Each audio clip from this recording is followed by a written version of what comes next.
Hello and welcome to the next video of my Worlds 2022 preview series where we cover all 24 teams as we head into Worlds in North America in the League of Legends esports space. Today we have Top Esports. They are the second seed from the LPL. Down in the description you'll see 3 links. One is to the Discord where you can come join for free. We all BS about the games as they go on.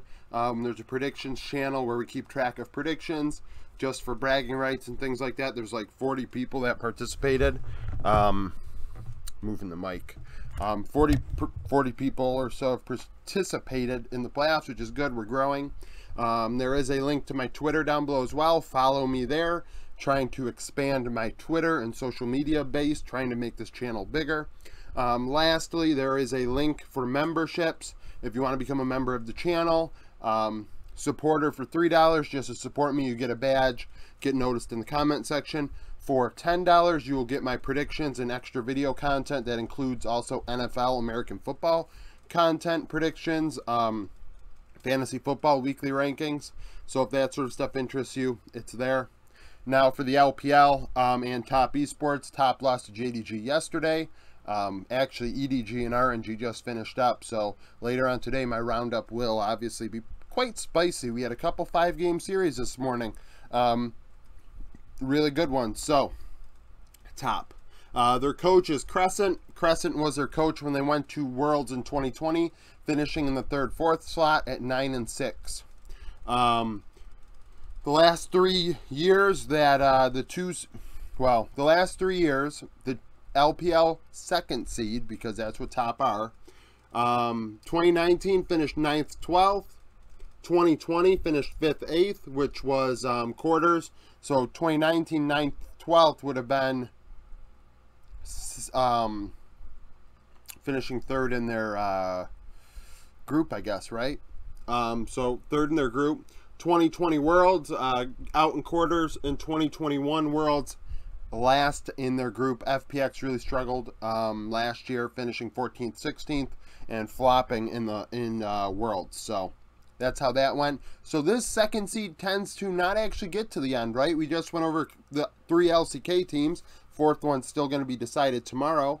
In the case of T1, Genji, and Damwon. And more often than not, the worst that they really finished was 5th, 8th.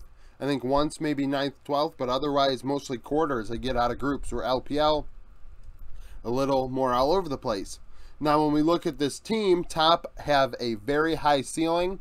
There aren't as many stats listed here. That's because the LPL and Games of Legends, the LPL's deeper stats aren't there. It is what it is. I mean, when it comes to like what the situations are at 15 minutes and things like that, it's just not there. So when I, thankfully for my role rankings at the end of this, right before we start the tournament, I've watched all these players play and I have an idea of what they're like. Don't need stats to tell me that. I think Wayward's actually pretty good for a rookie especially. 3.7 KDA and 8 CS per minute in the LPL playoffs. 66.2 KP, 20.6 damage share, 446 damage, which if you recall yesterday, I believe we went over Nuguri. You know, I don't even know where I was really going with that, to be honest with you. We looked at Nuguri's stats. Nuguri's stats are pretty good. Wayward's stats are solid. Wayward's played 8 champions in 17 games. Why is it not 18? Yesterday they benched him for game 1 in place of Qingtian, and Qingtian is not nearly as good as Wayward. They really struggled. Leave Wayward in top lane. He's going to have his struggles at times being a rookie, but we have to be straight up and honest. Rookies will have problems along the way, and not always are they going to dominate every game. The experience matters, right? This team is not very old. There is not a reason to rush him and feel like, oh, well, if we need to bench him to put someone else in because, we really need it. Well, in the end, they gave JDG a game in game 1, and they should have won game 5 in the case of Top, but if they don't throw game 1, maybe that series is totally different. And JDG is who we're talking about today, and Top we're talking about tomorrow, right? Wayward, obviously being a rookie, no Worlds experience. Tien, former world champion. He had a 3 KDA and a 4.9 CS per minute. More of a facilitator. I've went over this all year in my power rankings, going over top in their games and roundups and things like that. Tien is a facilitator. He's going to make things happen. Poppy, Trundle, Xin Zhao, things like that are more his style, not necessarily a carry. 64 KP, which is actually pretty low. This team was very skirmish oriented when you look at the KPs from this past playoffs. 12.3 damage share. Good indicator in 271 damage per minute of just how much of a facilitator he was. More so, let's Poppy out this person out of here. That's my contribution. Trundle pillar this, do this and that. He's not going to, you know, pull out a carry and deal a ton of damage. That's not Tien's style. 7 champions in 18 games. He will play a little bit of everything, but more so a facilitator. So 2019 Worlds, he won with FPX. Then he would return last year with FPX and struggle big time. They struggled at the tournament. So over his career, he's 16-9. I believe that's a 64% win rate at international events. 2.6 KDA, 5.28 CS per minute. So he's always been a facilitator, really. 5.28. If you remember yesterday when we did go over Canyons was pretty high. And he's played a few years going to international events, but he's like he's roughly 1 CS per minute higher than TM, which, if you think about it, you could gap him in 15 minutes. On average, it's 15, you know, farm, depending on what the matchup is, right? And that's sizable for a role that, you know, doesn't get a lot of gold. 67.1 KP. The team, I mean, he's more of a skirmisher. You know, 70 is where you want it, but I mean, he's kind of taken a back seat at international events, in my opinion. FPX, you think of FPX's run, it was more do and be, really doing a lot of that for them and, you know, making things happen. So, you know, he's obviously a very good jungler. He's one of the better junglers in the world, one of the best junglers in the world, frankly, right now in this meta. So it fits him, and in the end, I mean, that's all that matters, right? Like, we're not going to expect carry junglers at this event. Even though the mid meta might shift, which is going to cause a ripple effect through the jungle, I still don't believe the jungle is going to become a real carries haven, if you will.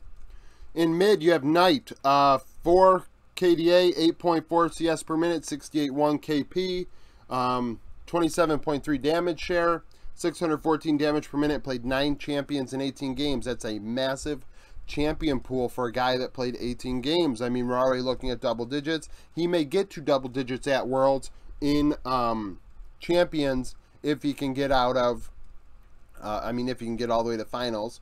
I do believe this team is one of the top 3 in the world. If you didn't watch my power rankings a couple days ago, I had them 3rd, and I still have them 3rd after them losing to JDG.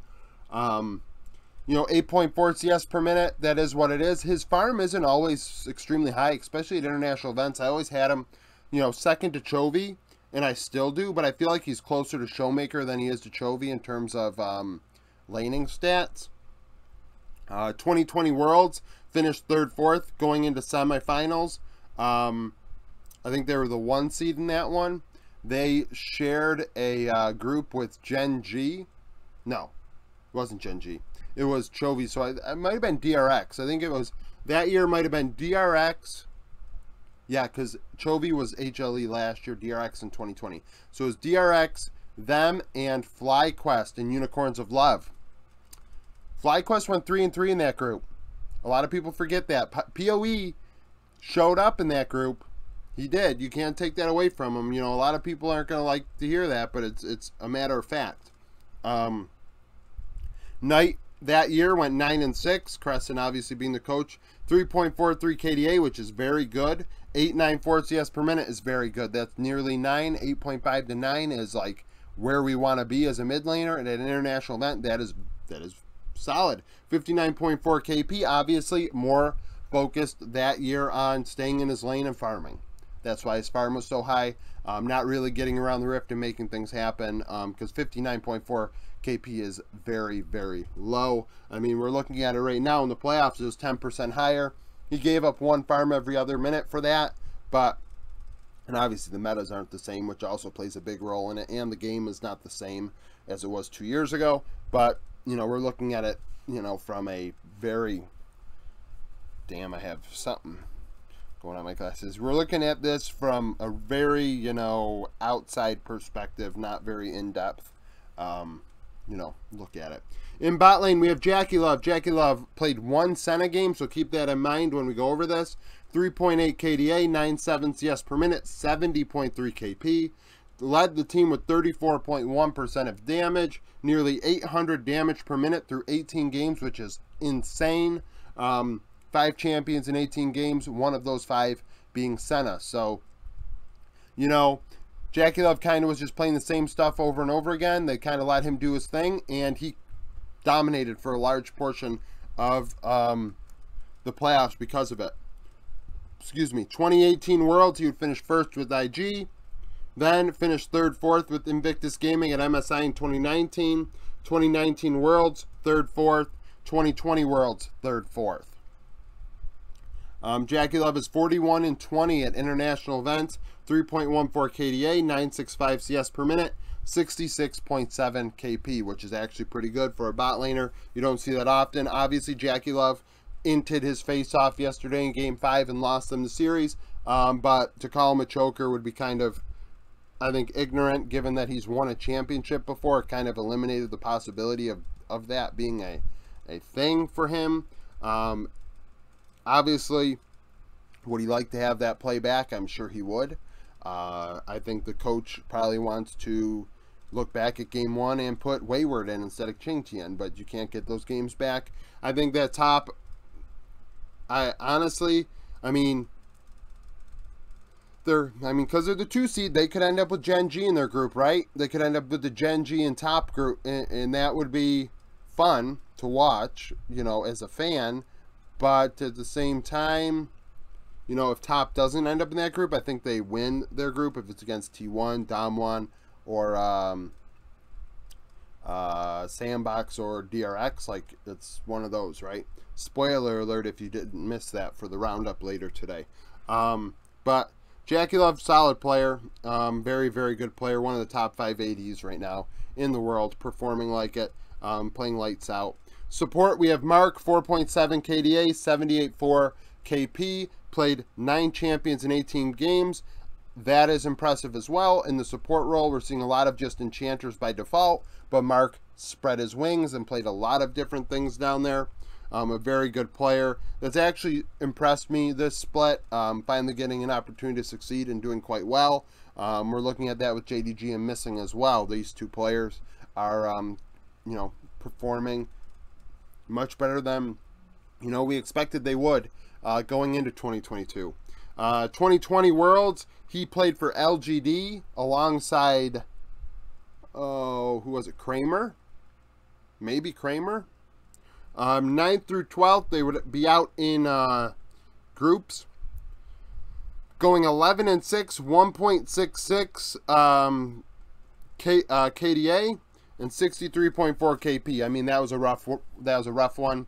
LGD, I think that team was Longx, Longshi. I don't know how to Shie. I don't know. Shie was mid, I believe, right? Peanut was jungle, and then it was Kramer and Mark and Bot. I think that was that team. Could be wrong. Could have been Jin Zhao still as a 80 carry alongside Mark. I don't really know exactly. All I know is that they went 11 and 6 because they went through play-ins. 1.66 KDA is pretty low, especially given the fact that he was in play-ins, which should have boosted his stats. 63.4 KP didn't really facilitate all that much, but we see the 78.4 now with him in this current meta, in this current situation, and maybe, you know, after growing from this Worlds experience from a couple years ago, he got better, and that's just kind of the deal with that. You know, Top, I think, are a really good team. I can't say it enough. They're going to be one of the teams I think are in the semifinals. Comment down below with your opinions on Top Esports.